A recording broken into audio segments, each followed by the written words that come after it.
Hello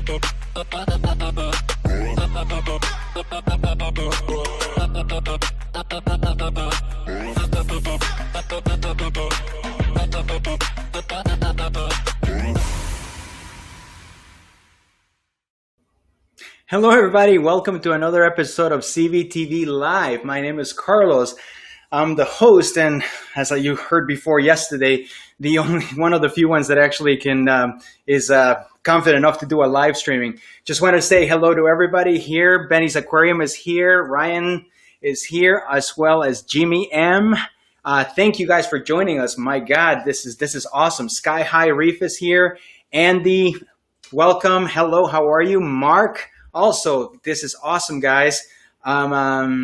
Let's see. We also have people on YouTube. Alan B, John Graves. Thank you so much for joining us. As always, if you guys like the show, please make sure that you hit that like button. It's what makes it happen. We can go back to the higher ups out there, and they can see that everything is working. I want to say hello to Joseph on Facebook, Luis Acevedes, ¿Qué pasa? And on YouTube, as well as Mark Kinnery, my good friend in St. Louis. Mark, how are you? And God, everybody's here. Holy, this is amazing. Well, so I wanted to, this show is going to be awesome. We're going to have some really awesome guests here today, experts, and also people that have been working with us with different projects, which is great. I want to say thank you to everybody. Thank you for being here. I want to say thank you. And also, I'm glad that everybody's safe. This is fantastic. I know it's 4 o'clock, so some of us are still working. We appreciate the fact that you're here. I want to say hello to Alex on Facebook. Also, Greg Carroll. Hey, Greg, how are you, man? Yeah. See, Greg, you're here to win, aren't you? That's right. Isabel is here. Jamie Garcia on YouTube. Mark, oh my God, everybody's coming in. This is amazing. So anyway, I wanted to, let's cut to the chase.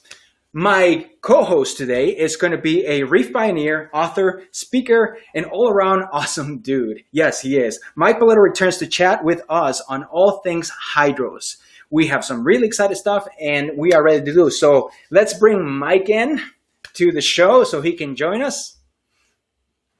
And here comes Mike. Hey, Mike. Hello, everybody. Good to see you. Hope everyone got through summer okay and starting to enjoy fall.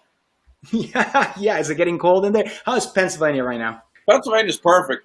65, windows are open, the CO2 levels are down, so everything's good. Oh, God, yeah. In Chicago right now, I think we're in the 50s, and it's raining, and the windows are closed because it's cold. You guys, we like that kind of cold. So do you have any last time we had you here, you were working on some cool experiments and other stuff. Any updates on that before we get into our topic? Yeah, I've been doing one experiment per month. Actually, sometimes they run for 3 months, sometimes they run longer. I've run things like feeding the tank every night, mixing up different foods. One of the things I played with in September, I started off using an amino acid dosing, and I found that myself and a couple of my friends, every time we dosed amino acids, we had STN happen. So I stopped that experiment very quickly, and I went to a different experiment. If you read what I posted on Facebook in May and June, one of the things I looked at was the phosphate to nitrate ratio. So one of the things that I did in September was I started bumping up my nitrates. I tried to get them to 100-to-1 ratio, nitrate to phosphate. So I've been adding my own mix and batch of potassium nitrate twice a day, roughly 20 grams of potassium nitrate a day into the tank, which even at adding 20, I'm just barely touching 5 nitrate. But I have been able to get that ratio of 100-to-1 finally in the tank. And between that and opening the windows, last September, I started looking at the CO2 in the room, and I actually wrote an article for you guys on that. But I haven't been able to keep the windows open until literally the last week. But in the last 3 or 4 days, the average room CO2, it's higher now because I'm in the room. The average CO2 in the room was about 450. As a result, the pH had gone all the way up to 8.5. But what amazed me the most is my alkalinity was suddenly starting to plummet because the corals were sucking up the alkalinity so much faster than they had before. They were basically taking out a 20% greater than they were before. So, wow. Yeah, right now we're a little bit before we peak out the max pH. We're at about 8.35, but by 7 o'clock tonight it'll be 8.5 again. And I've had to bump up the amount of alkalinity in the tank by 20%. Last year at this time of year, I started playing with CO2, but I didn't have everything else fine-tuned. I wasn't feeding the tank. I wasn't playing with nitrate. Now that I've bumped up nitrate and bumped up the food, those limiting factors are no longer there, so the corals are growing faster and are taking up the alkalinity. That's how I base when the corals are growing faster by how much quicker they're taking up the alkalinity. And calcium, of course. That's crazy. I mean, I've had the same thing with my tank over the last, coming out of the summer, and we here in Chicago, we've had a few hot days, and not like California. John Graves just said that they're in triple digits, which I believe it. I know I heard that you guys are there for about a couple more days, really in triple digits, and then it goes down to something a little more comfortable, like 80s and 90s. Go figure. But I was able to keep my windows open, and I also have that little dandy CO2 meter that you recommended, and yep. I can see the difference. And my corals are just going crazy. They're just absorbing everything they can. I just like you, I actually do sodium nitrate instead. And I can't keep nitrates above what I need to. I have to constantly add sodium nitrate through a dosing pump in order to keep them there, to keep that ratio of 100 to 1. Same thing, same as you. I've been adding 100 milliliters of this twice a day, and I'm just barely touching 5. And in the past 2 days, it's sort of plummeting again. So tonight, I'm going to bump it up even more. I'm also running a refugium, and the calorpin there has taken off as well. So everything is really starting to really take off. This tank is just approaching 2 years, and it's finally stabilized and finally willing to get to the point where I'm happy with it.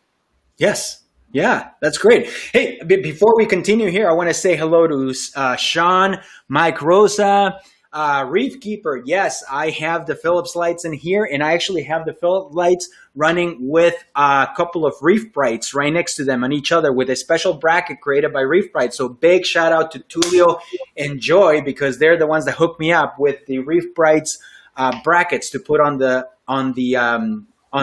Philips, and they will be available. It says John Graves, I dose 0.5 ppm every night.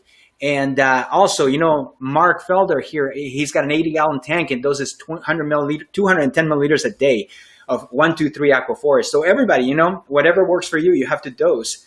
For me, it's nitrates. I also do ABC for Aquaforest, but that helps me keep my corals going. So the reason why I invited you here, Mike, is because of hydros. Now, I heard that you had a little... Santa Claus arrived a little bit earlier today, or yesterday, or the day before, and got you something. Little packages. He didn't wrap them much, but they're still. I always like presents early. Exactly. Did you put cookies out? I put carrots out for the reindeer. You should have put some fish food out.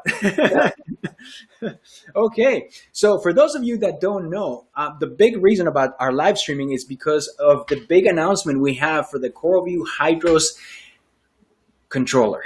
The HYDROS controller, which is awesome. We've been talking about it for 3 years, and it's been a project that has been close to our hearts.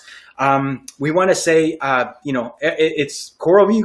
It's a CoralVue product. It wasn't made by somebody else. It's not something that we bought overseas and are bringing it in and just distributing it. This product was developed and funded by CoralVue. So Dave and Brandy, the owners of CoralVue, were the ones writing the checks, and then Don is our head engineer, and he's the one that executes everything.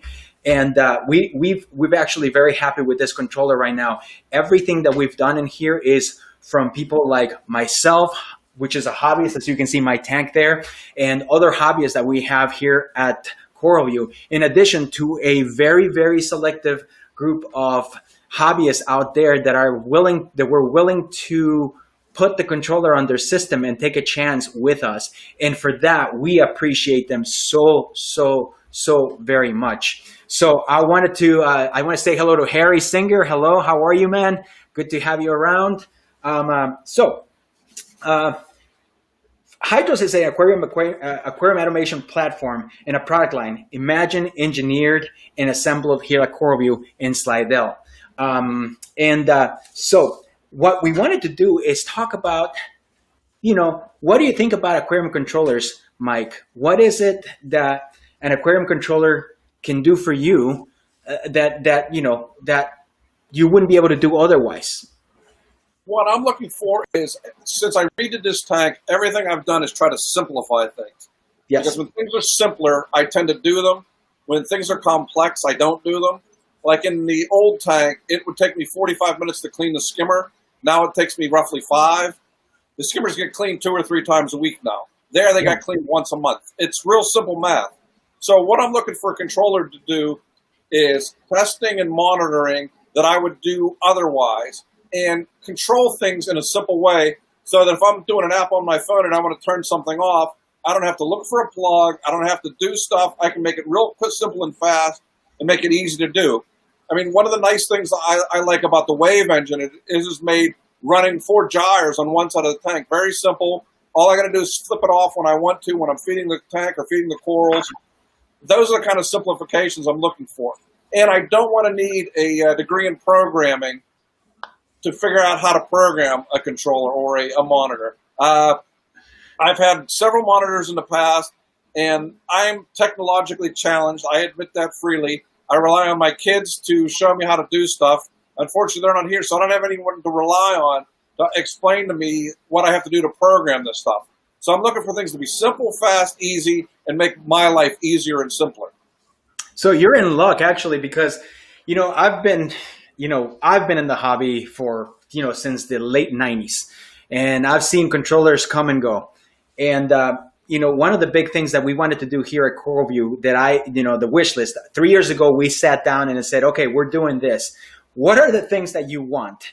And the first thing I can tell you, and everybody's checklist was no coding. This if something, then on, make me breakfast or something like that. It just makes absolutely no sense. I'm sorry. The human brain doesn't work that way, right? The human brain doesn't work that way. Yes, there are people out there that this sort of thing makes sense. There are other people where math makes sense to them. Unfortunately, I'm not one of those lucky people. But we wanted to do a controller that would not have any type of coding. So, what else do you like about what else are you looking for in a controller, Mike? I want to be able to control multiple things, like on this bar, like some of the other ones do, but I want to make it much simpler, and I want it to be reliable more than anything, and I also want good customer service.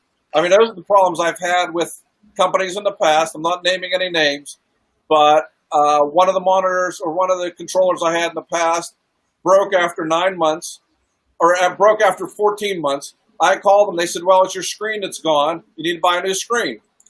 It's not covered under warranty. I bought the new screen, put it in, tried to work with them. Another 2 months. I said, no, the whole controller's gone. You have to buy a whole new controller. And that was the end of them. And we do that. I mean, I'm going to say, blowing my own horn in here, but when you talk about Hydros controllers and WaveEngine, I'm the one that does the support.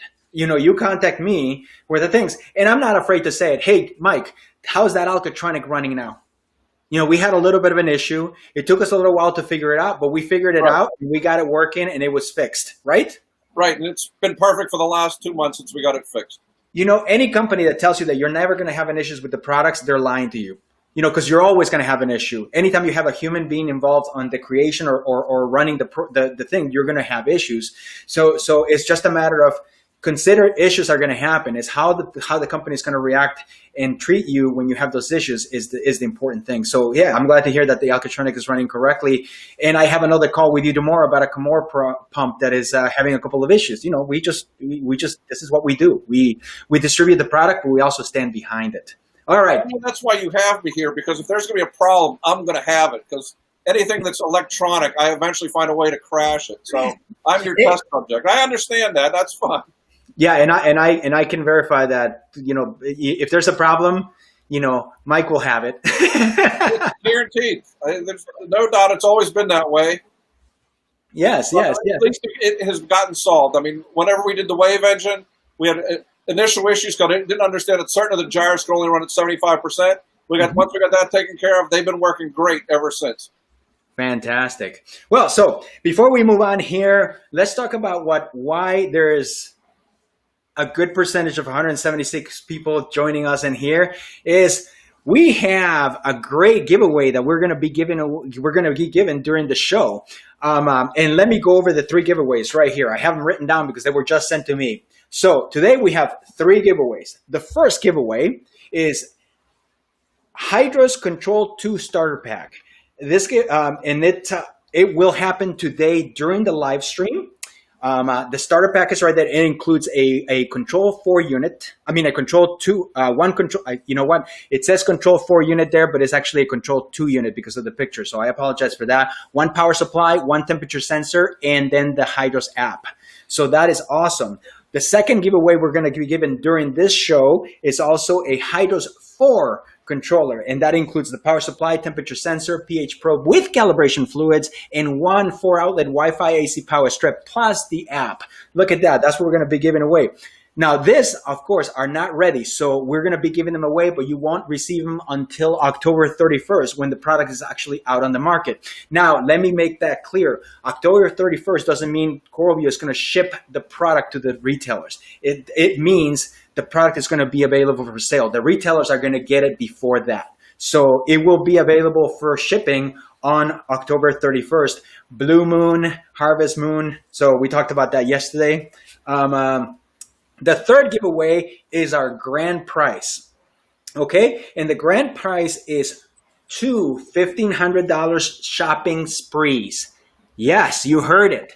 So we thought about what we're going to give. It's like, okay, we can give a couple of controllers, maybe some more power strips. And then we thought about it. It's like, what? No, wait a minute. Let's let our winners customize what they want. So they have a $1,500 shopping spree with HYDROS controllers. So if you win, you're going to have time to think it over, make sure you look at your tank, look at the future, and see what you like. And then let us know what you want. And we can send you HYDROS products up to $1,500 worth. And again, it's not going to be given to you until the 31st.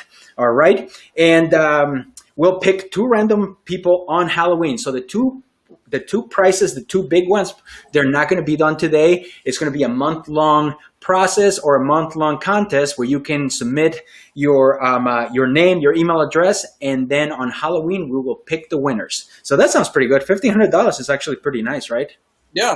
How do I get in on that? Yeah, I know. You know, one of my favorite shows is that shopping spree where they give you the shopping cart and then you have to run around the department store and find where everything is. It's always funny to see the guys and the women, because the women, and I hate to make this stereotype, but it's the truth. You know, women know where everything is. The guys are just running around like chickens without a head, trying to get the money, trying to get everything that they can. That's how I feel at Reefapalooza or Macna, so it's basically the same. I just put a shopping cart with frags. How much more money you'd spend on that than buying in a department store? Yeah, that would be awesome. I'll be. You know what? We should do that next time, and I'll put a video in there. You know, that's going to be awesome. All right, so let's go with the first one already. Come on, let's get started here because a lot of the people are here, 186 guests. So are you ready for the first giveaway? We're giving away a HYDROS Control 2 starter pack. To enter this giveaway, you must perform this simple task, okay? 1, visit our CoralVue. This simple tasks. Oh, there's several here. Okay, visit our CoralVue HYDROS forum on Reef to Reef. Find the thread titled HYDROS Feature Request Contest. Then post a comment with a feature that you would like to see added to a HYDROS, what you want to see with the HYDROS. And when you're done, reply in the live stream chat with your Reef to Reef username. So again, go to the CoralVue HYDROS forum on Reef to Reef, find the thread HYDROS Feature Request Contest, then post what your feature is that you want, what you want to see. It doesn't matter if it's already there. You could just say, I love this. But if you have something new that you think it might not be there, and I know we haven't gone over the controller, so, that's kind of that makes it easy. That makes it an easy answer. And then let us know here in the chat your your live stream name, username, and then we'll pick a winner soon. All right. So let's talk about the controller. The first thing I want to do, Mike, let's take out the controller we sent you. Okay. How do you like it? Rugged? It's nice. It's basically the same thing as the WaveEngine. I mean, it's simple. It's light. It'll be easy to attach to the tank. You know, I don't need something big. I don't need something that's obtrusive. I can put this pretty much anywhere around it. It's not going to be something that everyone's going to be looking at. I mean, I like something small like this. Okay, that's awesome. You know, one of the things that we have here at that we've done with the HYDROS controller is the IP65 rating. Now, for those of you that don't know what IP65 rating, it literally means how much water can this item be exposed to. The higher the 65, the higher the number, the more water. So something a little lower on the IP65 scale would mean that it's, you know, maybe you can just spray it. Something that is really high on the IP60 on the IP scale would be like something that you can literally it can be underwater all the time. So IP65 rating actually means splash free. You can actually grab a hose, splash this thing over, and it will be perfectly fine. Which is kind of, it's awesome for an aquarium control, especially when you're dealing with salt water. I mean, salt water is super corrosive. How many times have you had equipment, Mike, that you've had to replace or clean up, or take the sanding paper and sand down to clean up the corrosion? I have to do that all the time. One of the articles I'm writing probably next month is beyond maintenance that we should be doing but aren't doing. And one of the things I do is take apart my lights once a quarter and basically blow them out and clean them out because of how much salt creep. Even though they're 11 inches above the tank, the amount of splashing these fish do is just amazing, and how much salt ends up in there. And if you don't clean them regularly, they don't last. Correct. So 65, that was when we, 3 years ago, when we sat on the table and we're like, okay, what do we want? No coating. We want it to be splash proof. Because I mean, even does CoralVue, we handle a lot of brands, and we do support. And one of the main things that the request or the support portal tickets that we get is like, hey, you know, I'm sorry. You know what? I'm honest. I dropped this in the water. You know, is there any way you can help me? It just happens. All right. So, Mike, you also talked about reliability, and that's something that you want. So we have the HYDROS controller actually has what we call the HYDROS SmartNet, and this is actually kind of cool because even the beta testers were like going crazy about it. So not only can you rely on the controller's durability, but the controller operate on a reliable system called the HYDROS SmartNet. Unlike other aquarium systems that use a central brain, HYDROS uses a distributed network that can eliminate communication problems and maintain control of the aquarium with a device or remote, even if it shuts down. So in a nutshell, what it is, Mike, is the more HYDROS devices you have, the stronger your controller, your system is going to be. Why? Because HYDROS relies on Wi-Fi, okay? So you have one device, Wi-Fi connected. If that device goes down, then your entire controller goes down. Now, HYDROS, you can start adding more things to it, like add another control 2 or another control 4. And what happens is now both units have Wi-Fi connection. One unit is going to be your master Wi-Fi controller, and it's going to take care of everything. And the unit is going to be there to help out, back out. Now, what happens if this controller fails? Well, what's going to happen is this controller, the second controller, is going to say, hey, number one is no longer here, so let me take over Wi-Fi. So I take over controlling every outlet, including the Wi-Fi outlets. So all your Wi-Fi outlets are not being controlled by a single outlet or a single controller, but they're controlled by a network of controllers. And any controller can take over the main operations of being the master. You can even set up Wi-Fi priorities. So you can actually, if you have a device that is close to your router, then you'll make that the highest priority because that's going to have your strongest Wi-Fi. And if you have some device that is on the, let's say the garage, then that is further from your router, you want to make that one the lowest priority. So at no point that device becomes the master. But what happens is seamlessly, one drops, the other one is going to come back up in here and start taking over and tell your Wi-Fi outlets to turn on and off. So technically, the more devices you have on your network, the stronger the network's going to be, the more sales safe. What do you think about that? That sounds great. But from my point of view, a lot of us have our tanks in the basement and our routers upstairs. So basically what you're saying is the more things we have on this controller, or the more controllers we have, the stronger the signal to pick up the Wi-Fi. Not really. What it's going to be, it's not the stronger the signal. What's going to be is like, not, instead of having just one device that picks up the Wi-Fi and controls your tank, now you have 5 devices that can at any point pick up the Wi-Fi and control your tank if the other one fails. Okay. Does that make sense? Yeah. Yeah. So there's no point of fail. The easiest way I can say this is it's a city's electrical smart grid. You know, in the old days, you know, a tree fell and everything after that tree was the power went out. But nowadays with smart grids, if a tree falls, then it's only that block, because then the electricity goes around it and then keeps going. And so the connection it's multiple point connections instead of just a single point of connection. Does that make sense? Yes. Good. So that's what we're going to have. There's a lot of good questions coming in about this that I'd be interested in too. If you want to check on those. Let's jump on that. What are the, let's see, we have questions in here. Do we have any questions? Yeah, the first one that I saw was about having a ground fault interrupter circuit on here. So basically, is that part of the package or is that separate? The ground interrupter circuit would be part of the package. No, it's separate. And that is because technically, guys, everything, even if you don't have a controller, there should be a GFI circuit breaker by your tank, by code.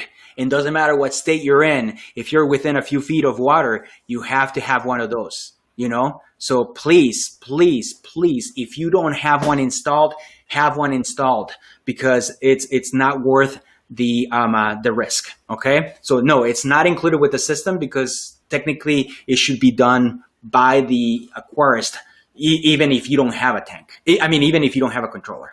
All right? Yeah, I have 4 separate circuits on this tank. Each one has a GFI on it. So fortunately, I can't get electrocuted. So we have a question. He says, what do the USB ports on the power bar do? They are 5-volt USB ports. So you can control 5-volt fans, which are great for for fans, for small things. And all the USB ports work as one. So if you turn the USB ports, all 5 turn in. So you can actually plug in multiple devices. All right. Okay. Is there a breakout box style option? You know what? I'm going to hold back on that one, because one thing that we have to do is that we wanted to do with the CoralVue HYDROS controller is think out of the box. So all the boxes and everything that you see on other controllers, they are done in a more intuitive and less modular way. So trust me, the breakout box is not what you think it is. It's a lot easier, way easier than it is, because we're actually using the 0 to 10 volt control inputs as breakout box. So you have multiple triggers in one 0 to 10 input. All right. So another thing that I wanted to talk about here is the control bus. The HYDROS controller is easy expandable, which means that you can add a control 2, you can add a control 4, you can add another control 2, 2 control 4s. It doesn't matter. You can have 5 controllers all linked together through the command bus, and that will make it more reliable. Now, the command bus is using CAN bus, which is also a technology that's been around for years. It's used by airplanes, and it's also used by car airbags. Now, why do they use that technology with car airbags? Because if you have an accident, you only have a split second between the car hitting something and the airbag deploying. You can't have a delay. It has to be a reliable connection, and it has to be fast, and it has to have no delay. So you can't use Ethernet. You can't just use a wire with two screws. It doesn't work that way. You have to use CAN bus because it's reliable, it's fast, and it just doesn't go down. All right. So I wanted to say, can we get power monitoring on the strip outlets? Yes, you can. Kyle Brockett said that, and that's yes. The quad outlets don't have power monitoring, but we also have single outlets that do have power monitoring, and they're also Wi-Fi. So let's see. Dave has a question down at the bottom. Dave? What's questions? Dave's question. Wait, so you said they are all considered one USB? You guys are talking too fast. I can't read it. Oh, I know. It says yes. No, they're all considered one USB port. So so you turn them on all at once, and you turn them off all at once. So that's the catch. Okay, that's the only thing that is. But if you have multiple if you have multiple Wi-Fi strips, all the Wi-Fi strips except for the singles, all the quad Wi-Fi strips come with USB ports. All right. So we've actually been working on this controller for a long time, and we actually have a beta testing group that has been helping us out for quite some time. So I like to bring them on. We have Mike on the air. Mike Hurley, how are you, Mike? Good, man. How are you doing? I'm doing well, Mike. This is Mike, and then we have Bob. Hello. Bob, how are you, man? I'm great. How are you? We're doing well. So you guys have been using the Hydros controller for quite some time already. Tell us what you think about it. You can go ahead, Mike. You can go first. All right, cool. Yeah, so I've had it up and running for a few months now. And as you kind of said in the beginning, Carlos, you're replacing the heart of your controller, and that can be a little bit scary. But I will tell you, without hesitation, taking that plug out and swapping in the Control 4, the Control 2, the WaveEngine, and taking over my tank was absolutely seamless. I never had an issue transferring over anything, and it is so much easier to use. I still to this day don't understand the OSC, the oscillate command on that other guy's product. I don't need to know how to do that here. It's in the app, and it's really cool. I use it. The WaveEngine runs 3 different brands of pumps that are on there. There's a Gyre, there's an Aquapulse, and there's an Ecotech on there. Runs them all. Off of a single power brick. I have a box right here of all my power bricks that I pulled off the system because everything's run off of one. On the controller side, it's pH, it's ORP, it's temperature, it runs my skimmer, my water change settings, feed mode, water change mode, ATO, everything. And again, it's done it seamlessly since I turned it on a few months ago. Now, how many years have you been in the hobby, Mike? I mean, 20. 20, yes. I know you're one of the old guys, the old timers like us. You know, that's awesome. That's great. How about you, Bob? How are you? How do you like the Hydros controller? How do you like the responsiveness of the developers to create this product? Oh, I really like the app. The app is just so seamless. It's easy. You don't even really need instructions for the thing. It just, yeah, there it is. Mike is giving a little preview there. That's good. It tells you what to do. It walks you through it. I set up a Gyre just 2 days ago, and I didn't even need instructions. I plugged it in, and it grabbed it, and it put it right through the whole system, and I was able to set it up without even thinking about it, just right through. I mean, it was beautiful. And then like I've had another controller in the past, and I was able to go down, and in 20 minutes I was converted. So, that's fantastic. And I have full water change, the whole deal also. Full disclosure, guys. Everybody watching, when we sent them the control product to them for beta testing, I actually gave them instruction how to hook up the controller to their Wi-Fi, and on purpose, I left out the instructions on how to do ATO, how to connect your sensors. I literally gave you, here's how do you do an input, here's how do you do an output, and I let you be, and that was on purpose. And you guys were able to figure out without a problem, correct? Absolutely, it was very easy. Yep. And then another thing that I noticed is that I have a Clur that is way more efficient now. Yes. Yes. With the water sensors. Fantastic. Now, Yeah. I'm going to give you the chance of a lifetime, guys. You got 100% attention on Mike Paletta here. What's your question for him? You got an expert in here. Any questions you want to ask Mike? I already took my notes from earlier on what he's working on, and I'm going to try to do the same thing. So I'm good. I'm good. I've talked to Mike before, and what's that? I can't even see that. That's the CO2 monitor that I suggest. I don't own stock in it, but I should have, because every time I mention them, Amazon sells out of them. Yeah, I'm actually running a CO2 scrubber, and then I run it outside of my home. That's fantastic. Yeah. You know, Dave Paulson right there on the comments from Facebook says, yeah, by far the easiest thing I've ever used. And Dave Paulson is actually one of our beta testers as well. Unfortunately, he was busy and he couldn't join us at work. But anything else that you guys want to see, or anything else that you guys kind of say, how is the responsiveness from the developer? Are there any things that you guys wanted that were implemented? Anything, you know, how is it working with the developer of the product? Because you guys have pretty much direct contact with the developer to tell him what you guys want, right? Yeah, it's been great. And to your point, we asked for something.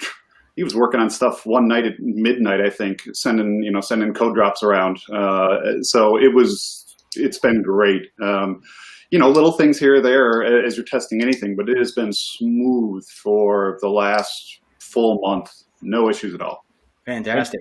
You know, the thing I really like about this system is the price and the power strips.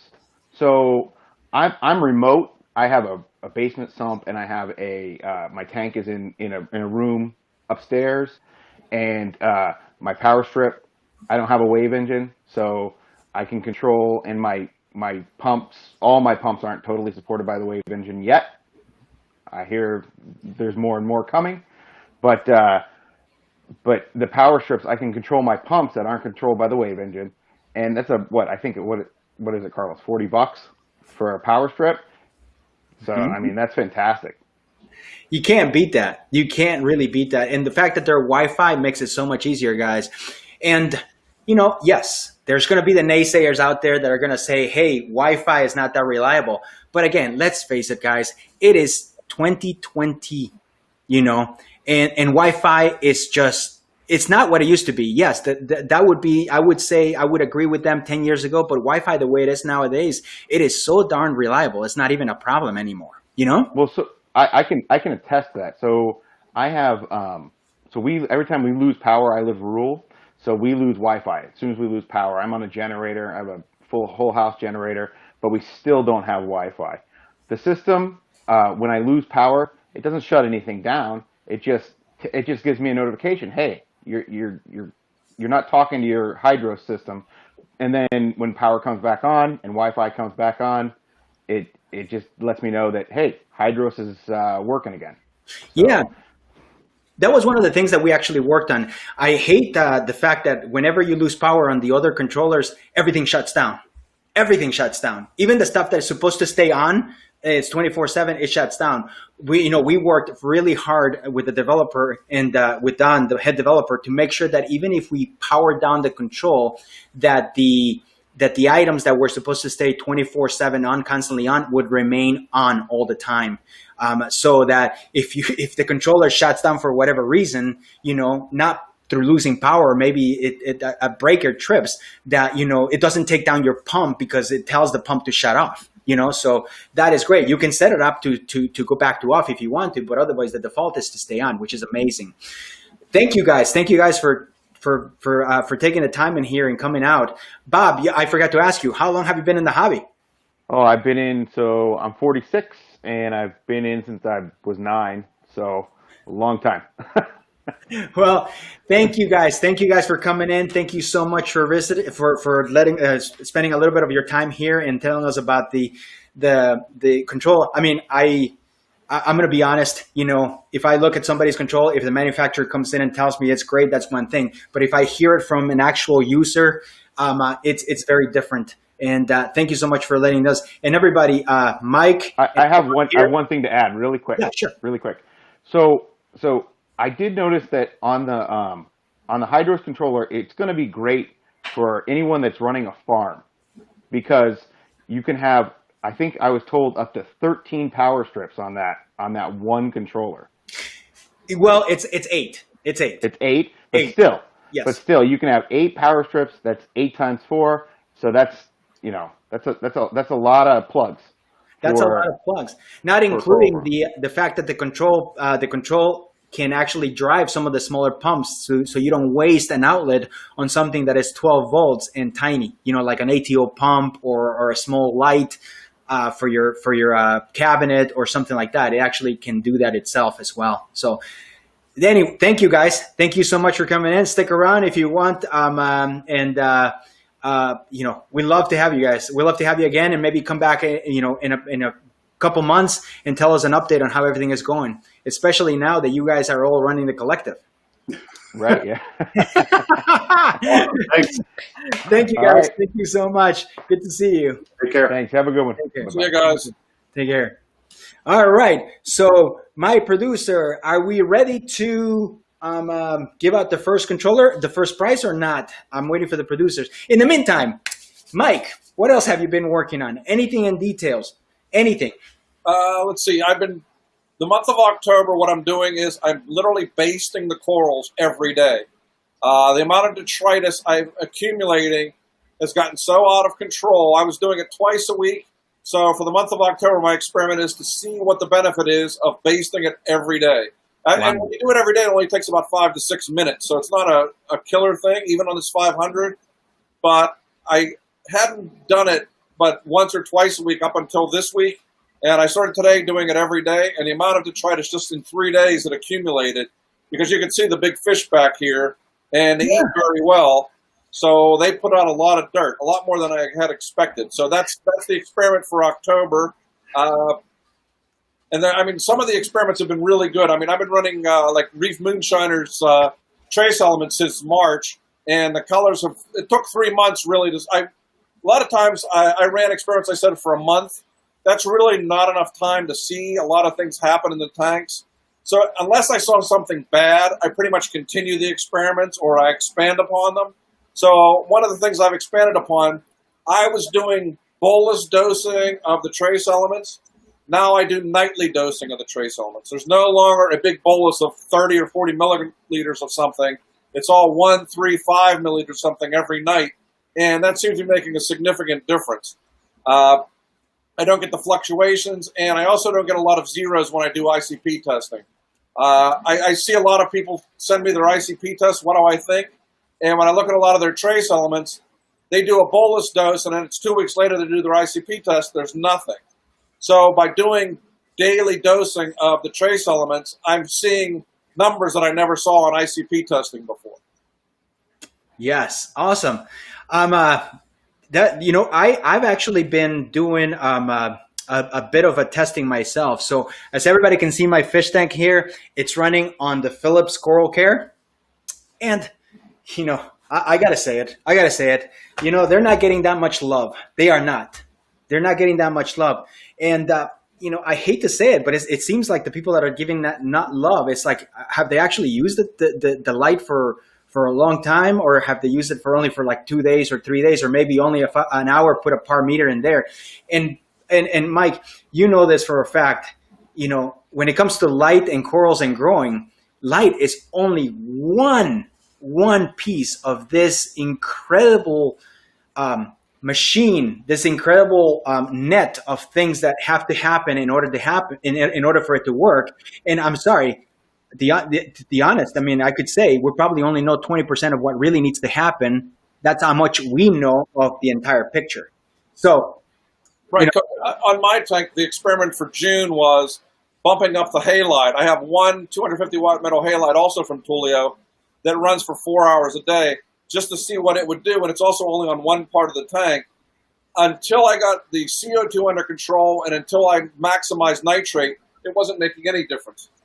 That's fantastic. You know what? I want to say hello to a few people before we move on. Ryan Sharapenko, thank you so much. I love the passive cooling. That's awesome. I want to say hello to BC. I want to say hello to Altitude Aquarium, same as Altitude Aquariums. It says I will sell my other controller for this one, which is awesome. Thank you so much for the support. Greg Angel, hello, how you doing? Alan Fagard on YouTube. Scott Wilson, thank you again for joining us.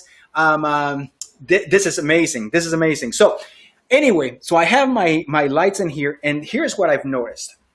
So before I had, kind of well-renowned, proven lights out there that I liked. I know they're good. They're good lights. But my corals are, they were growing a lot, but they were growing up. Now I've noticed that after running the Philips for a few months, I've noticed that my corals have stopped growing up. And what happens is the branches that were established already, now I'm seeing a lot of offshoots from the sides of the branches coming out. So the coral is kind of filling in and becoming fuller horizontally instead of trying to reach up there. Any thoughts on that, Mike? Yeah, definitely. Those are closer to a metal halide versus some of the other LEDs out there. Instead of a puck, they have a wider spread. So the corals are basically trying to consume as much light, so they're going for the wider spread. I'm seeing the same thing under the halides, where I have LEDs, I'm getting mainly upwards growth. Where I have the halide, I'm getting a lot more encrusting of the corals. So I'm seeing the same type of thing. The other thing, though, the other reason I think these are not getting quite as much love as some of the other LEDs that are out there is these seem to have the European or the Sanjay coloration of corals, in that they're a lot whiter and a lot starker. Yes. And I'm someone that likes blue light. These are nice lights, but to me, they're not blue enough.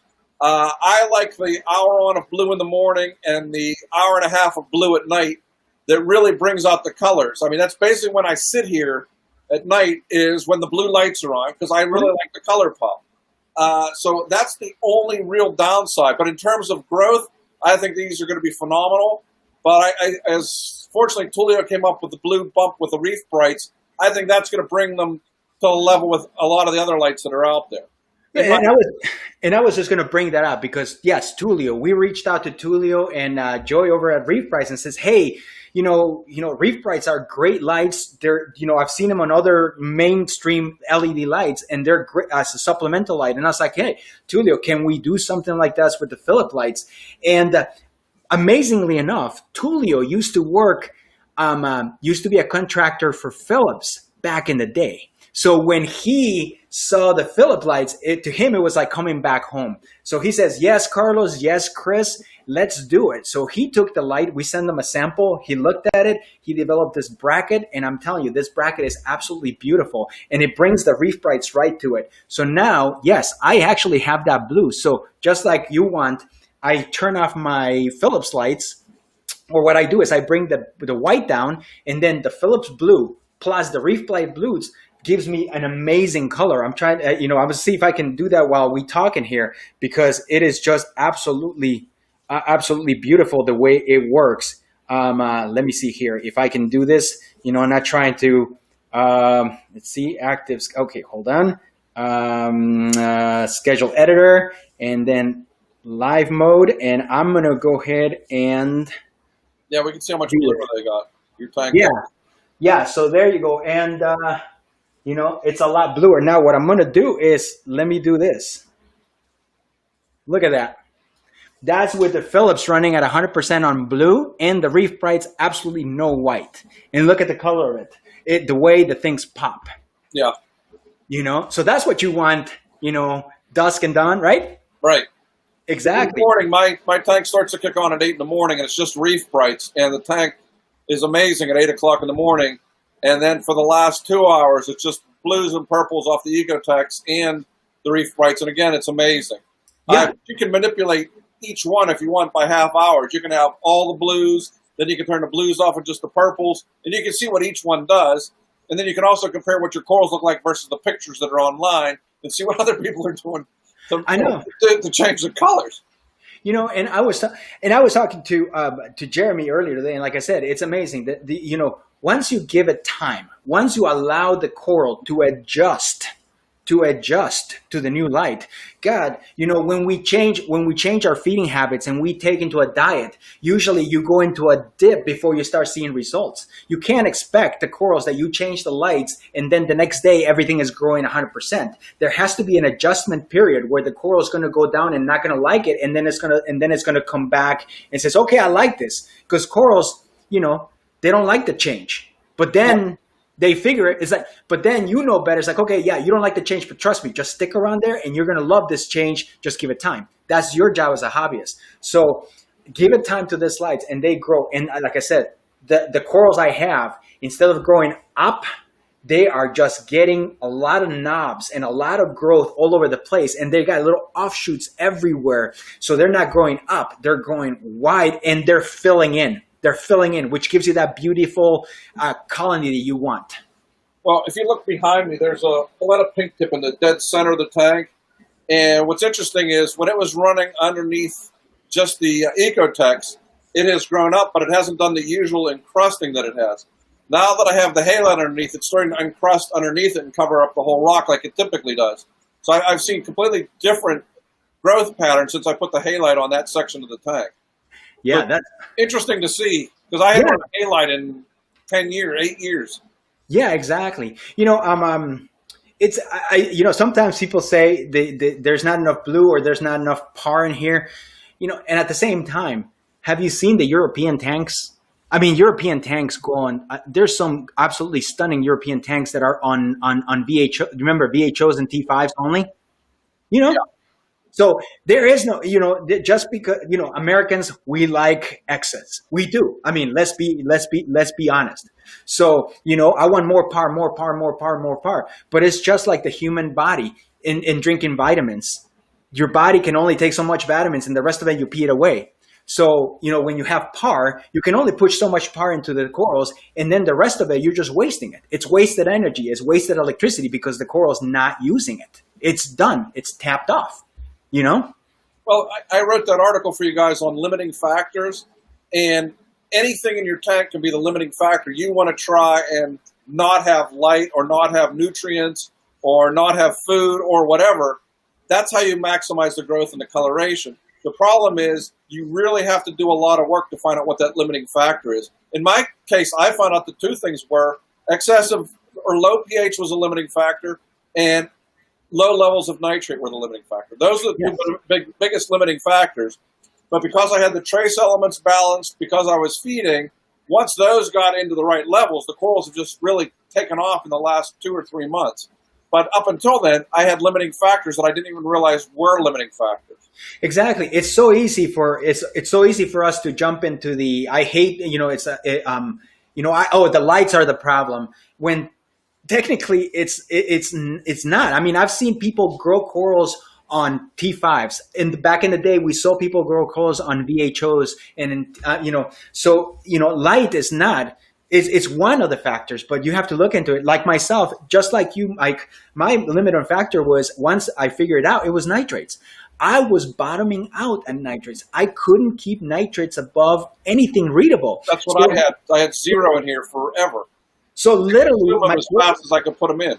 Yeah, so my corals were just not responding. Once I figured out that it was nitrates and I put nitrates in the tank, everything just absolutely shot up and took off. It was just amazing, crazy. So, I'm not saying that the lights are a problem, but it's a whole ecosystem. And just jumping into a bandwagon where you consider that just one thing is a problem and the light is the problem because somebody said that or somebody created a video of it, they're not there to test your tank. They're not there to know exactly what you're doing, what kind of corals you have, what kind of parameters you have. So for them to say that the light is not going to work for growing corals seems a little bit presumptuous.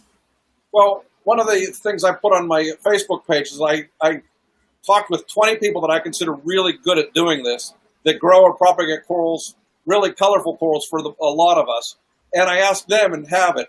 And if you look at the lighting, they ran anywhere from 300 to 350 par up to 700 par. And being friends with Sanjay, some of Sanjay's corals are growing under 1,000, 1,200 par.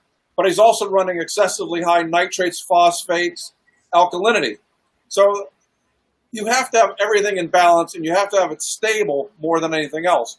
You can run them low, you can run them high, but everything else has to be coincide with that.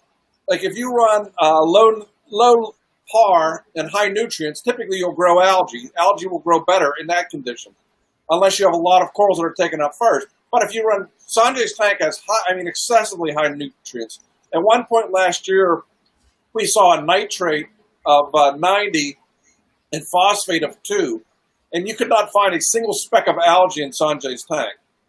It's not that he has tangs eating everything. It's just everything's in balance because he also was blasting it with light at the time.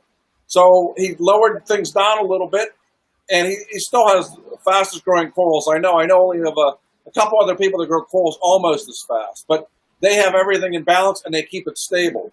You can't be bouncing things up and down. That's the worst thing for a tank like this. Correct. Well, that's awesome. So let's get back to the topic at hand, which is the controller. So one of the biggest announcements that we're going to do right now is we've been listening to people, and yes, I know that some people have had issues with the app, the current app, and then we have the beta testers come in and say the app is great and the app does everything that we want. Well, there's a little disclosure. The beta testers are using a different version of the app, a much better version of the app that everybody else is using out there. So today we're actually announcing that the app, the new version of the app, is going to be available through the App Store and the Play Store, and within the next day or so. It's making its way through the app, through Apple and through Google approval process. And on top of that, we're also going to have a web version of the app. So you can actually open up a little browser and log in with your username and password and access it. So what I'm going to do is I'm going to give you a little tour of the app right now. So let me get my producer to switch over the screen to my screen here. And maybe the producer can actually thank you. So this is the new version of the web app right here. So as you can see, this is a WaveEngine. You have the information you need, voltage, the voltage that the WaveEngine is pulling, the current, also the temperature of the chip, and then the trigger and the preset that it's running. I have quick access to my modes now. So if I wanted to turn feeding mode, I can just click on that, or normal mode or water change. And as you can see, the pumps right here, the information is all nice, different color coded. So the green is the same pump and opposite are different pumps. And I'm going to refresh this right now so it's working. So you can see how everything is moving around. Here's the beauty about it. I can actually go in here and change this to, changed it to tile view, and check that out. So now I have tile, so I can see more pumps and everything on the screen without having any problems. From the same menu, I can add a new pump, Now, if I wanted to change a pump, I just click on the pump itself. It gives you information about the pump. Look at that. You can automatically override the pump, and then it shows you what the pump is drawing. And this little gear icon right here shows you the setup screen of the pump. So you can easily jump into a pump. Nowadays, with this app, you can also change the name of the pump if you wanted to, which is kind of awesome. Also, you can go back and look at your presets, which shows you all the presets, and you have access to it. No more background in the back that it was kind of distracting you, making things hard to use, which was something that we didn't like at the beginning. Pumps are here. You can jump right into the pump and look at it. So you can access the pump from different locations.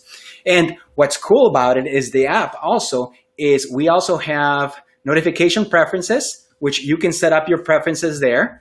And then you also have device properties. You can set up the properties. You see the information about that, the WaveEngine. You can delete the device, rename the device, and so forth. And on top of that, you also can upload firmwares. And the cool thing about it is that you can actually have different themes. We have a dark theme, which you're seeing right now. Here's the light theme.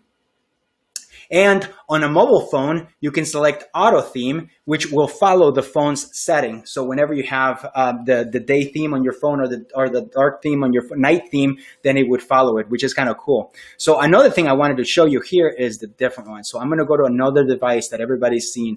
So here is what everybody wants to see. And I hope it works correctly. Here it is.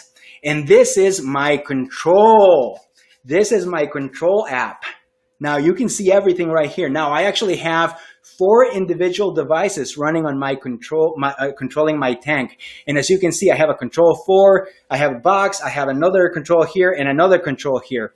Now this green icon right here means this control, this unit right here by itself is actually my Wi-Fi master. This is the unit that is controlling my Wi-Fi outlets and everything else. But if this unit were to fail, this little icon would turn to any of these devices and take over and control my Wi-Fi outlets right here.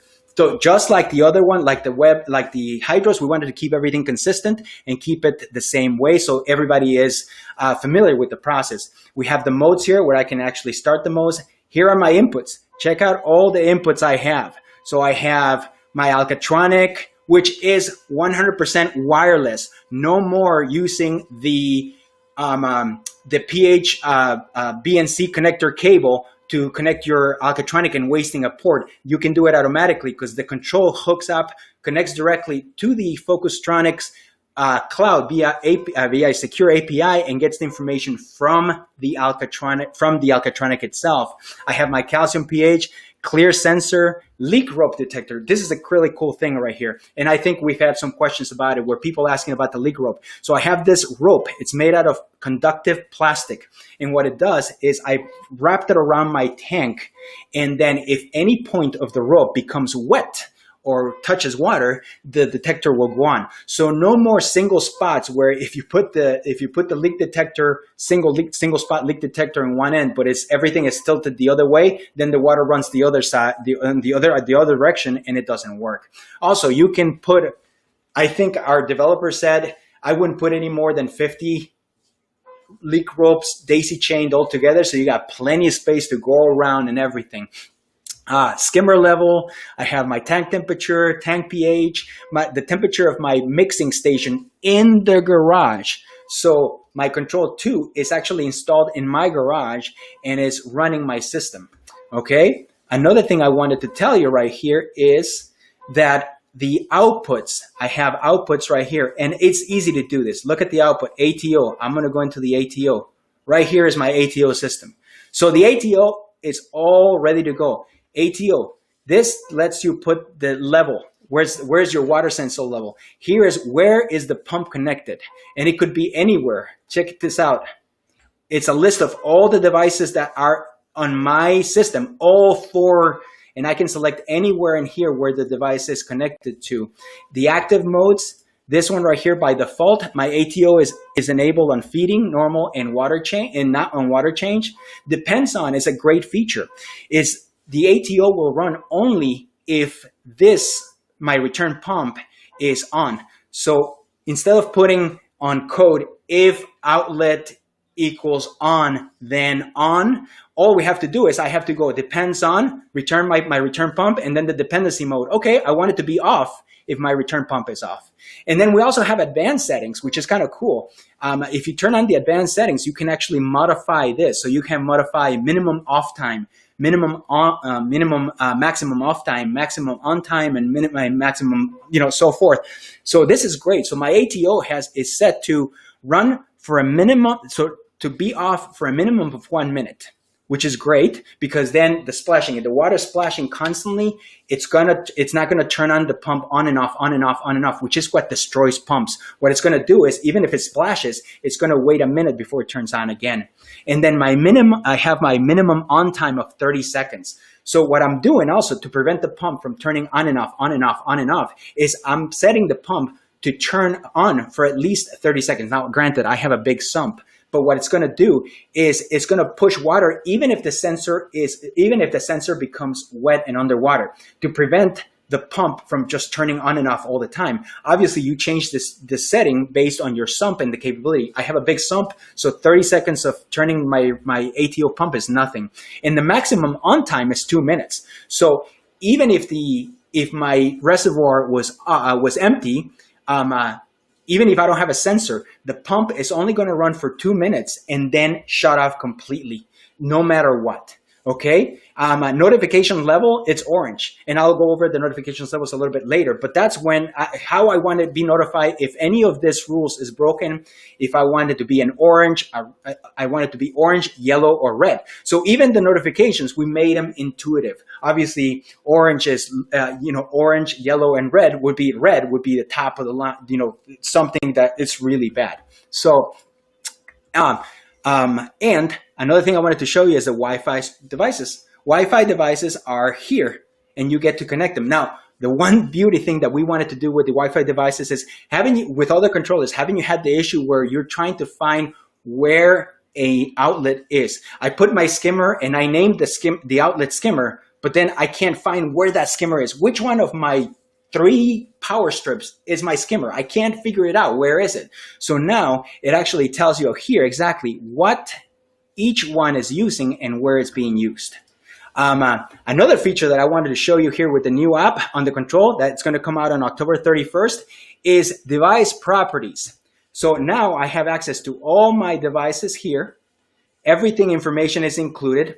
Here's a cool thing. Download configuration, people. You can download a JSON file of your entire configuration and then easily restore it to another device. That's it. No more printing out a dump of things that are going on and then have to manually recreate them. You upload the configuration here. Now, here's the greatest thing that we've done. Some of the greatest things. Review archive versions. It's like Windows. Check this out. Every single change that you make is going to be on the control. It's going to be recorded and saved on the cloud so that you can actually go back to a configuration that you liked or the configuration that everything was okay. So if you made a mistake a couple of saves ago and now you can't get anything back, just go back to the archive version, select the configuration that you liked and load it up, save it, and you're back to the way it was before without having to reinstall or wipe everything out. So this is the control. This is the new app. It's going to be awesome. It's intuitive. There's absolutely no coding at all. There's absolutely no coding. Let me show you calcium reactor. This is one of our proudest ones. Calcium reactor. And the calcium reactor, there's a recipe. There's a form here that shows you everything that you need. It asks you for the pH input of your calcium reactor, then the pH of the calcium when the CO2 has to be on. Look at this. I can actually put alkalinity as well and take into consideration the alkalinity. Here's the output device for my CO2 solenoid right here already. And then here is the return pump, the dependency on, and so forth. So look at it. Everything is included into the calcium reactor. You don't have to create 3 different outlets, one for the pump, one for the CO2, one for for something else. It's all included in here, and it's also dependent on each, and it walks you through the process. Check this out. So everything is included. We try to make it as simple. No more if pH is less than 6.5, then on. It's all intuitive and done for you. And the best thing about it is that we've already included the presets to what the most commonly known presets are. So for a pH, for a reactor, when you start a new calcium reactor, you're going to have the 6.6 to 6.5. Let me do that. I'll do this real quick. Let me go ahead and add a new output. I'm going to call it a reactor. And I'm going to create it. And now take a look at it. I'm going to choose calcium reactor from a long list of predetermined things: LED, fluorescent, metal halide, ATO feeder. I'm going to go to calcium reactor and check this out right here. All done. If I go ahead and input a pH, I'm going to put the calcium reactor pH. Take a look at it. Already comes set for you.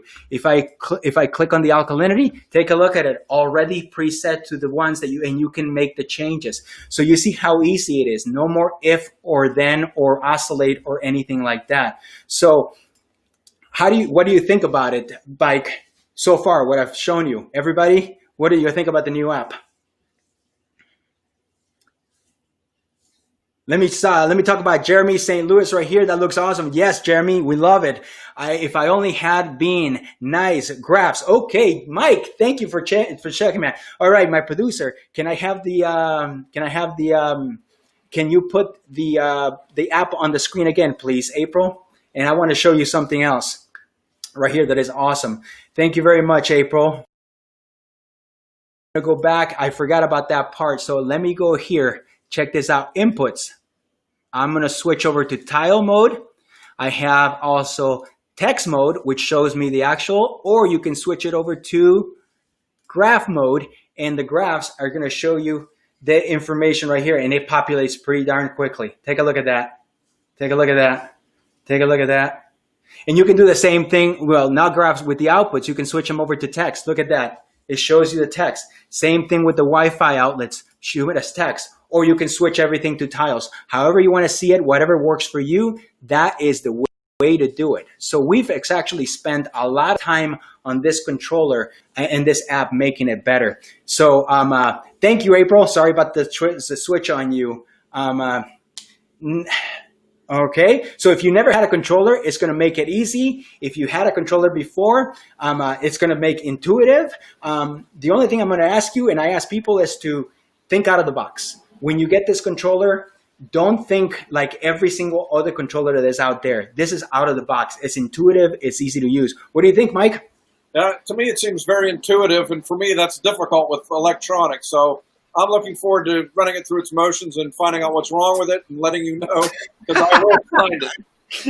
and I'm going to be right on the phone waiting for it. That's awesome. That is great. So that, again, that app is going to be available soon. Actually, like I said, it's going to be available. It's making its way through the Apple and Google Play Store approval process, and we're hoping that it will be in tomorrow.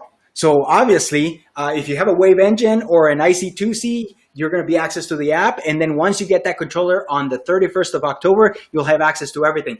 It's the same exact app. And as you can see, if you saw the way the WaveEngine and the controller looked, they were incredibly similar, because we don't want you to learn a new system for something else, for something from the same product. We want to keep everything syncs together. And Jeff is telling me right now, one of our producers is telling us that it actually was approved on Google already. So it is available on Google right now if you want to download it, if you have a WaveEngine or an IC2C. Thank you so much. I want to see more comments right here. Brad, cool app. Thank you. Does your cell phone number come in the box with this? Yes, my cell phone number. Thanks, Brian. I know. Thanks a lot. That was one of the things about the mistake in there. But trust me, that's my Google number. It's easy to block. All right. Well, let's see. What else do we have here? We wanted to talk about, all right, the next contest. Contest number 2. All right. Let's see, contest number 2. Are you ready for contest number 2? Contest number 2 is a Hydros Control 4 starting kit, right? And that one is, so you will have to perform this simple task.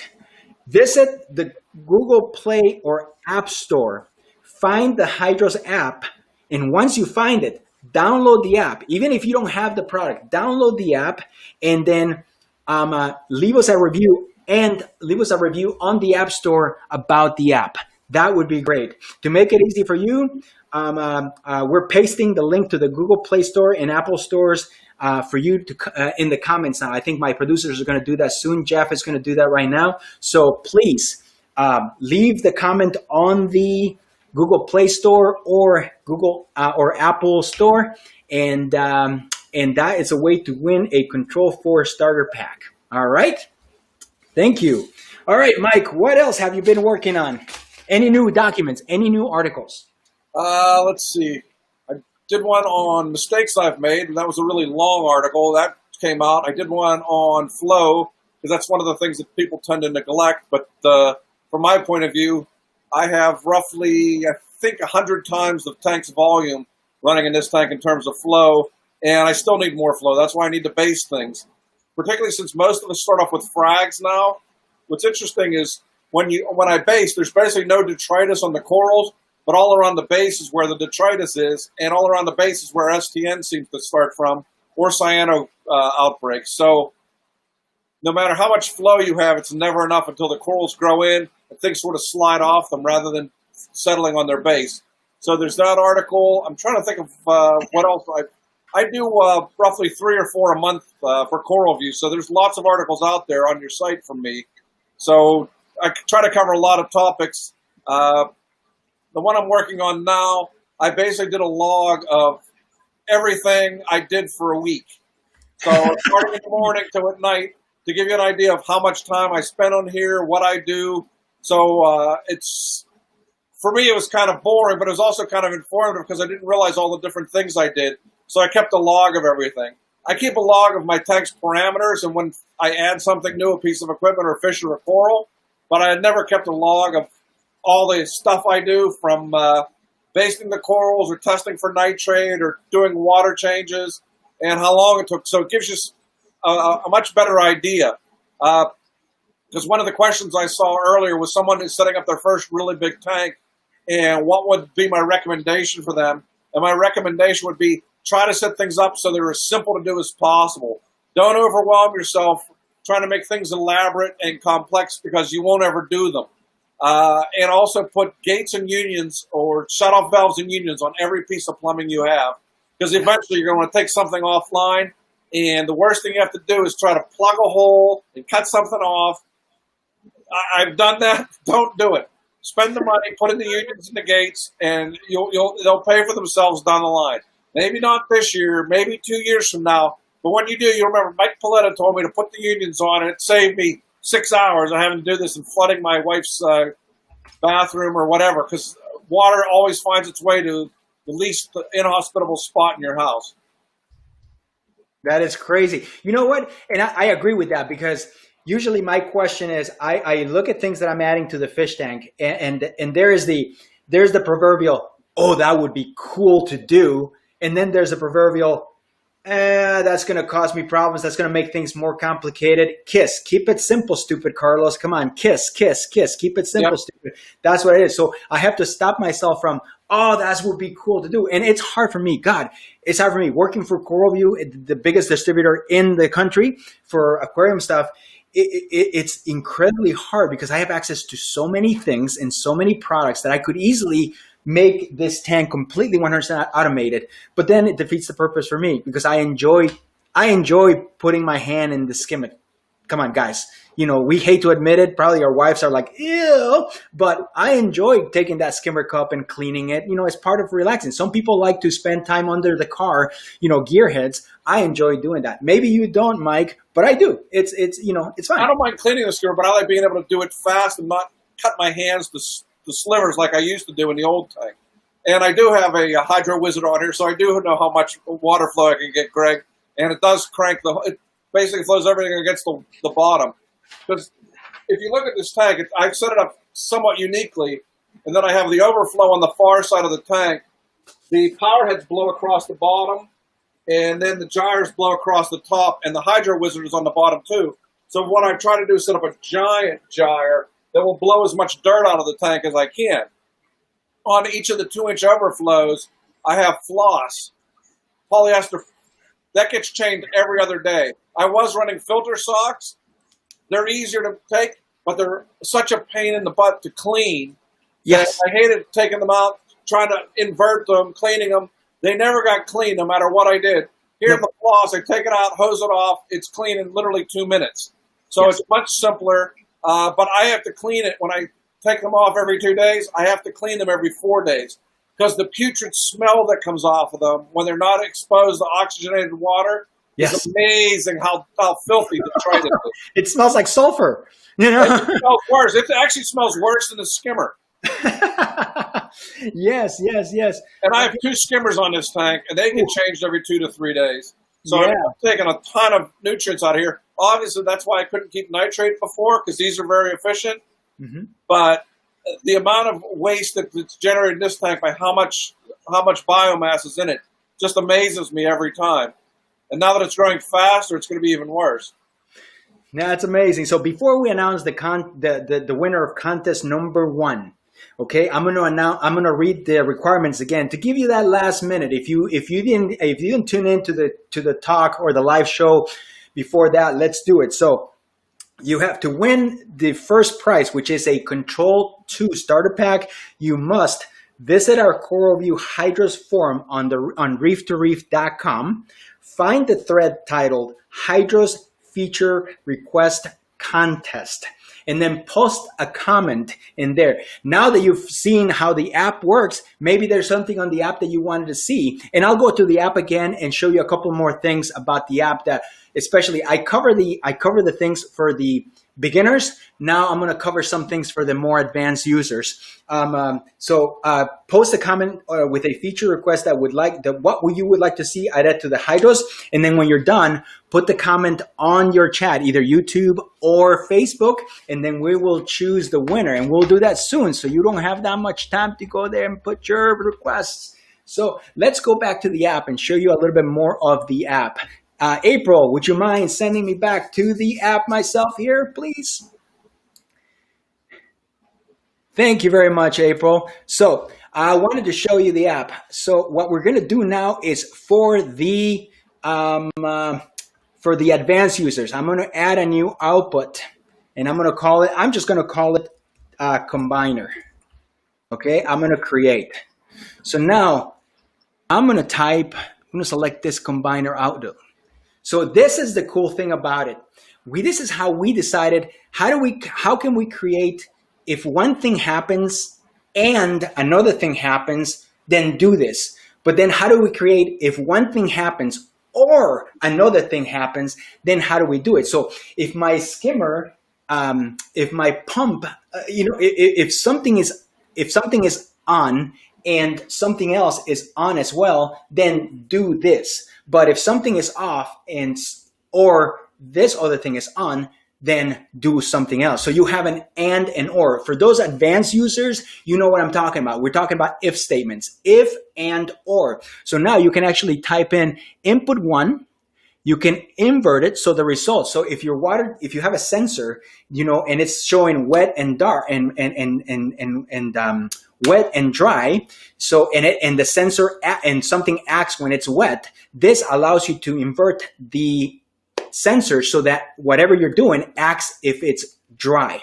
And then let's select the second input and select where it's on your device and then make it work. And that's it, what we call a combiner. So it allows you to grab one thing and put it together with another thing to make a criteria that allows you to start a third thing. And that criteria could be and, so if X and Y, then do Z. Or if X or Y, then do Z. So that is a little bit more advanced stuff for those people that are looking for the more crazy, the crazy people out there that, like myself, that put some weird stuff on our controllers. That's how we do it. So I wanted to show that to everybody. Another thing I wanted to show you is what we call a generic output. And a generic output, I'm going to create a new output right here, just another test output. I'm going to call it test 2, or test 2. Let's call it that. And I'm going to select generic output. So now I have a generic output, and I can select any input I want from it. Look at this, any input. It doesn't matter. It's not pH. It's not a leak rope detector. It's not a water sensor. It's anything you want, and then make it work for something else. So literally everything, you could technically do every single thing that your controller needs through a generic output. But because we know that not everybody has the time to spend programming, we've also created all sorts of different presets for people to work with. And these presets keep getting longer. Their list keeps getting bigger and bigger and bigger with other things that we've done. And you can rest assured that every preset that we have there has already criteria that most hobbyists use in order to make it easier for you. Like a skimmer. Let me show you a skimmer. A skimmer is, check out the skimmer right here. By default, a skimmer has a minimum off time of 5 minutes. If you're a complete newbie, remember those days when you were new, you left that skimmer on, you turn off your return pump, and all of a sudden the skimmer started overflowing. You're trying to figure out what happened, and it's because the water level in the sump got up. So now, even if you're a newbie, you select the protein skimmer, it's going to automatically use that. So if I uncheck use advanced settings, it automatically adds the 5 minutes. Now, if I want to use advanced settings, I can change it. but by default, whatever the advanced settings is, the 5 minutes, that's what it's going to be by default. So if I leave it as this, the skimmer will be off for 5 minutes after the power comes back on to make sure that the sump gets back to normal level. If I don't like the 5 minutes, I think that 5 minutes is too long. Here, I got 5 minutes, I can change that. And one of the greatest things about the input unavailability is that if you're using a sensor that is on a device that is different, like let's say I have my pump, my skimmer pump is on my control 2, but my water sensor is on my control 2, then I can actually set it. So if by some reason the control 2 fails and the control 4 can't see the sensor, it'll automatically revert to off. So it will automatically turn off the skimmer and make sure that nothing is overflowing. You get to check, you get to set that up for yourselves without having to do a single line of coding. Mike, let's get Mike into the screen right here so see what he says, what he likes about it. Mike, what do you think? I mean, this is what I've been waiting for. I mean, I have last controller and units like this I had was probably 5 or 6 years ago, and haven't gone back to because of the problems I told you about. This seems a lot, like I said, a lot more intuitive and a lot easier for someone like me who, you know, was here before cell phones and digital photography and everything else in the hobby. So to me, I can do this. That's fantastic. That's amazing. That's what we want to hear. And that's make you even happier. I can do it without having to call you. I know that. Totally it's a self-preservation thing. It's like, I want to make it simple so I don't get, Mike calling me in the middle of lunch or middle of dinner. It's like, Carlos, help me out in here. But I wanted to show something also. David Akin, right there, the owner of CoralVue, actually put a comment. Salinity probes are not reliable, and that is correct. They have so much interference. There's so much noise. The amount of current, electricity that goes through those probes is so small that any type of noise creates interference and gives you a bad reading. So what we're going to do is, Hydros we want to be thinking outside of the box. So all I can tell you is we're working on a product that will be able to measure salinity without having to use that probe, without having the interference from the electrical interference. We're going to working with something like that. So everything is out of the box. We want, again, 3 years ago, we sat down, we're hobbyists. We're not just engineers. We're hobbyists first. And we sat down and say, hey, what is it that we wanted to do? What is it that we want to do with the tank? And then the engineers come in and they do everything. They put it together and then they come to us, the hobbyists, and we're like, that's great, Don, but that's not how our hobbyist uses this product. And then we go back and forth until we figure out a medium where the engineers have what they want and the hobbyists have an easy interface to it. Okay. Also, I wanted to make sure to let you know that the giveaways are US only, okay? You must live within the United States, and the shipping address has to be within the United States. So you have to live within the United States. Unfortunately, we do not ship outside the United States, so all winners must be within the United States. We also have the controller has also what we call digital galvanic isolation. Thank you, Ryan, for letting me know about that. And we've spent a lot of time. I mean, we spent a lot of resources and a lot of time. We hired somebody that actually does this for a living, creating interfaces for probes. This is an engineer that this is what he does for big companies, big lab companies. How do you prevent this probe from getting noise? And we spent a lot of time and a lot of resources on this. So that pH probe is pretty darn good. It's not just something that was bought overseas, already pre-made. It's something that we spent a lot of time with it. It was awesome. So we're very proud of that. So anyway, producers, are we ready to announce the winner of the first contest? Let me know here. Jeff, I think we are. And the winner is... Actually, Mike, do you see it in the comments? No. No, okay. Well, I was going to... Okay, so the winner is... okay, yeah. Jeremy actually posted it on the comments, on the private comments, Mike. Do you see it? I'll let you do it. No, I still don't see it. Sorry. Oh, my God. Okay, anyway, yeah, the things about live. Okay, the winner is T-Bar... 89. That is spelled T, B as in boy, A as in apple, R as in reef, E as in Edward, the number 8 and the number 9. T-Bar 89. So congratulations to T-Bar. You're the winner of, no, where's it? Come on down. You're the next contestant. No, you're the winner. You're the winner of the Control 2 starter pack. And our producers will get to you, make contact with you and make sure that you get that price on October 31st when the product is released. Maybe a little bit earlier. Maybe I can talk to them and see if they can get it to you a little early. But yeah, we'll see. I'm not promising anything. Obviously, you know, this is off the record. But yeah, it will be October 31st. Congratulations to T-Bar 89. So let's continue here. Did we send you any more accessories, Mike?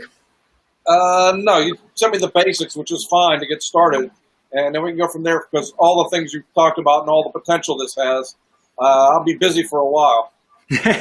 That'll get you busy for a while. And then you can put every tank on the same system so you don't have to go from system to system to system. Or if you want to keep it separate, a lot of people like to do that. It's up to you. But again, the big announcement for today was the app. We are actually making that app live. It's already on the Google Play Store and on the App Store. It's making its way through the App Store. And by tomorrow, we will post, if you go to CoralVueHYDROS.com, we will post a link for the web application so you can access the web app through your browser and your computer, making things a lot easier for those of us that can't read that far when you get to a certain age.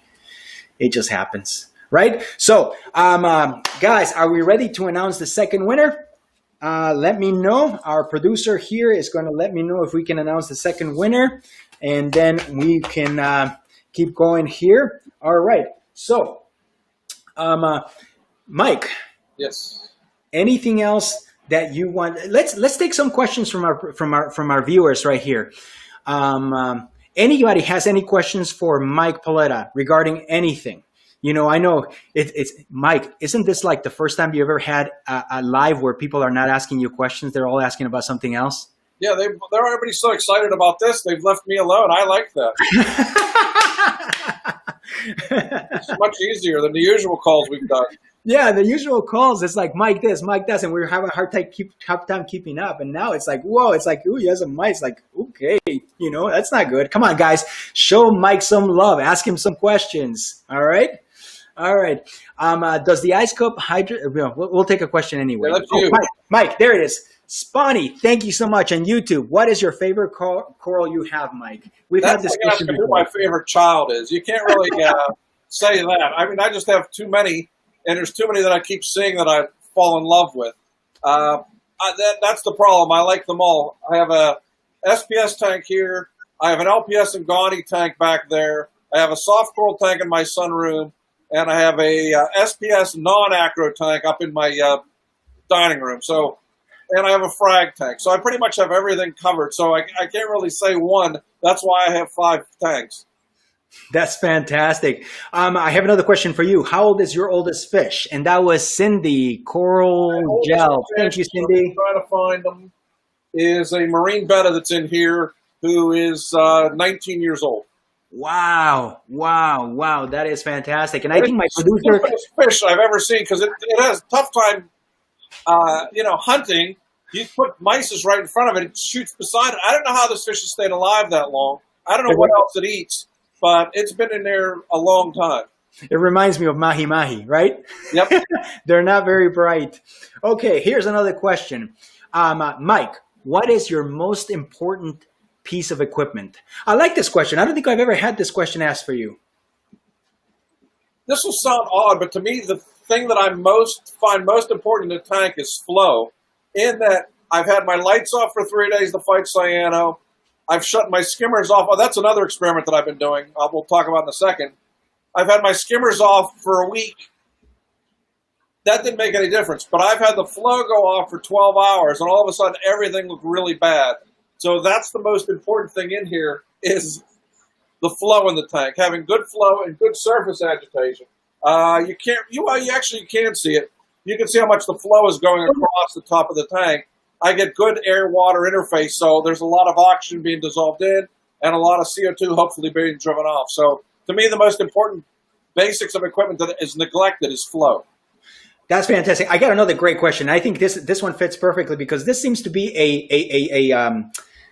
prodigal child kind of a thing. Does ORP matter for the average hobbyist? No. Okay. I've done ORP since the beginning. I stopped using it for 5 years. I went back to using it 5 years ago. All it does is give you an idea if something drastic happened. It's like buying a crappy insurance we can all buy now. You don't use it every day, and if you go into a doctor's visit, you pay through the nose. But when you have a catastrophe, that's when you use it. Same thing with ORP. It's basically, they give you a premonition that a catastrophe is coming before you actually see it. That's fantastic. I mean, and you're right. You're right. You're completely right. Yeah, I see a couple do. I have a generator. I have a gasoline generator in the garage. Pittsburgh doesn't get enough sunlight, except for this summer, to have a good solar-powered generator. I would love one, but fortunately the gas station is only a quarter mile from here. So if I had to go break into the gas pumps to bring gasoline to keep my tanks going, I would do that. You know, we got another great question in right here. It says underground reefs, which we talked about this earlier today. I don't trust those water sensors for top off and float switches. So yes, for those of you that don't trust the optical sensor, the control has regular float switches. And here's the great thing about a regular float switch is that the control uses what we call sense ports. Okay. And I hope maybe April, my producer, can put the picture of a sense port in here. But technically what it is a sense port is a port that you can connect anything that provides input to the controller. So instead of having to buy a module to put your ATO water sensor, a module to put your pH port, a module to put in your flow meter, a module to put a solenoid, a module to do that, we have what we call sense ports. And those sense ports are universal. So you can, if you want to put in and the sense ports are going to be the green ones. You see the green ones, you got 4 sense ports. So in sense ports 1 through 4, you can connect a float switch, you can connect a leak detector, you can connect anything you want there that it's an input. So you can also connect a regular optical float switch, or you can connect a float switch in there. You don't have to get a module for that differently. Everything is within those 4 sensors.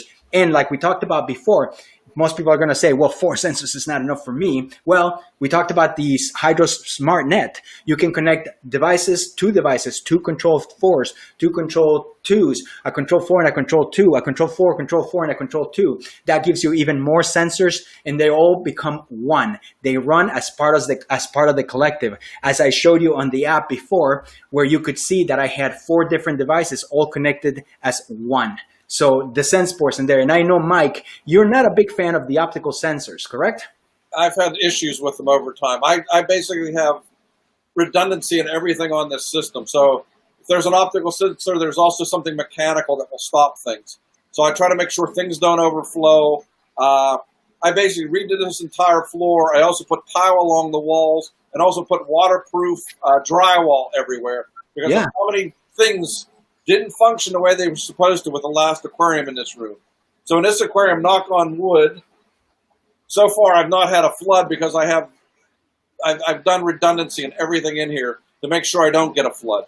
Absolutely, absolutely, and you should, you should have redundancy on float sensors, leak detectors. You don't want to. I mean, at least in my case, I don't want to make my wife mad because that would be very, very bad. Happy wife, happy life for me. Yep. But you know, it is what it is. No, even my water mixing station is sitting in the shower in the bathroom. So if it overflows, it just drains into the shower. I've done everything I can not to have water on the floor. I have my mixing station in the garage. So if it overflows, it's concrete and it goes right outside. So and you have no idea how many times I've actually, before I left something on and it's like, shouldn't, now I don't.